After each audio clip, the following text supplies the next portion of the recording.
हरे कृष्णा राधे राधे। आप सभी का मेरे इस YouTube चैनल में हार्दिक स्वागत है। वामन द्वादशी या फिर वामन जयंती भाद्रपद मास की शुक्ल पक्ष की द्वादशी को वामन द्वादशी के नाम से जाना जाता है। इस दिन श्री हरि भगवान विष्णु जी के वामन अवतार के रूप में जन्म लिया था। ये अवतार विष्णु जी का मनुष्य रूप में पहला अवतार था और वामन देव विष्णु जी के पांचवें अवतार थे। विष्णु जी ने इससे पहले अपने 4 अवतार लिए थे, जिसमें थे मत्स्य अवतार, कूर्म अवतार, वराह अवतार और नरसिंह अवतार थे। भगवान विष्णु जी ने वामन अवतार में एक बोने ब्राह्मण का रूप धारण किया था। दक्षिण भारत में इसे उपेंद्र के नाम से भी जाना जाता है। वामन द्वादशी के दिन वामन देव जी ने माता अदिति और कश्यप ऋषि के घर पर जन्म लिया था। दोस्तों, आज हम इस वीडियो में बात करेंगे कि वामन द्वादशी कब मनाई जा रही है, इसकी तिथि कब प्रारंभ हो रही है, इसकी पूजा विधि और इसकी व्रत कथा जो उसकी सुनना बहुत ही ज़्यादा आवश्यक है। तो चलिए वीडियो शुरू करते हैं। दोस्तों, अगर आपको हमारी वीडियो अच्छी लगी हो तो लाइक और शेयर करें, चैनल को सब्सक्राइब करना ना भूलें और कमेंट बॉक्स में ओम नमो नारायण अवश्य लिखें। तो चलिए वीडियो शुरू करते हैं। बिना स्किप किए अंत तक वीडियो अवश्य देखें। साल 2023 में वामन द्वादशी, जो कि भाद्रपद शुक्ल पक्ष की द्वादशी तिथि की शुरुआत 26 सितंबर को सुबह 5 बजे से ही हो रही है और इसका समापन अगले दिन सुबह 27 सितंबर को प्रातः 1:45 पर होगा।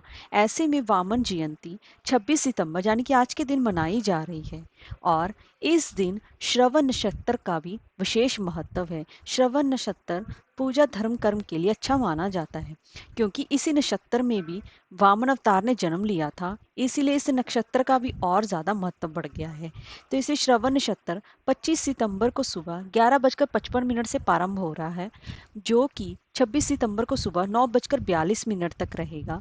तो 26 सितंबर को पूजा का मुहूर्त सुबह 9:12 से लेकर दोपहर के 1:43 तक रहेगा। उस दौरान आपको पूजा अर्चना कर लेनी चाहिए।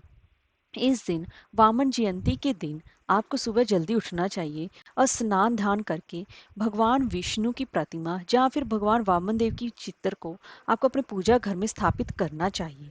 इसके बाद वामन देव की विधि विधान से पूजा अर्चना करें। अगर हो सके तो व्रत का संकल्प लें। अगर आप व्रत नहीं भी रखना चाहते तो उनकी पूजा अर्चना अवश्य करें और भगवान जी को रोली मोली पीले फूल और नैवेद्य भी अर्पण करें।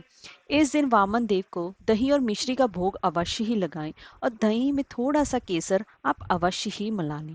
और फिर शाम के समय वामन जयंती व्रत कथा, इसकी व्रत कथा अवश्य ही सुनी।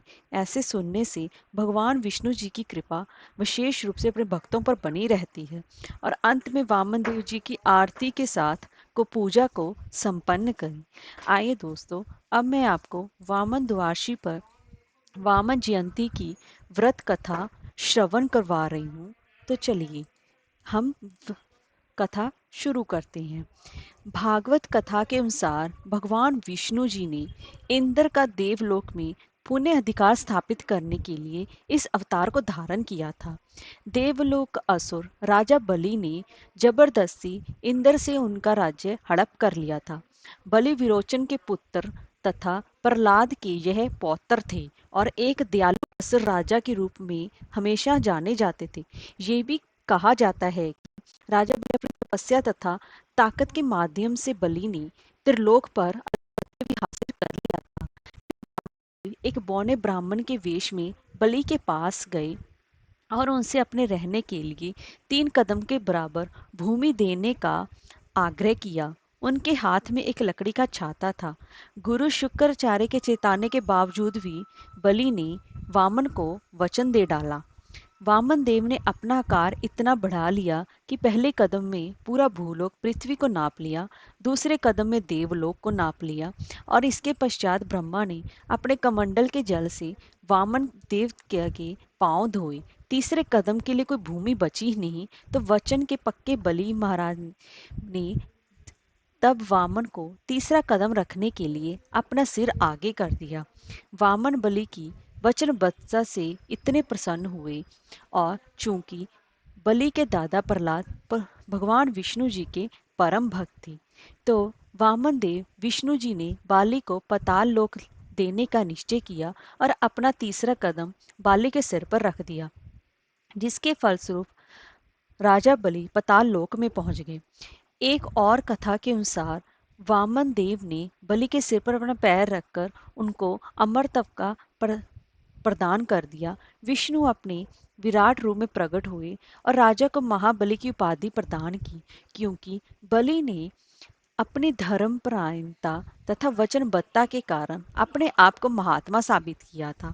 इसीलिए विष्णु जी ने महाबली को अध्यात्म आकाश जाने की अनुमति दे दी तथा जहां उनका अपने सद्गुणी दादा प्रहलाद तथा अन्य देवी आत्माओं से उनका मिलन हुआ। इसीलिए वामन द्वादशी के दिन भगवान विष्णु जी की यह कथा अवश्य ही सुननी चाहिए। जय श्री राधे।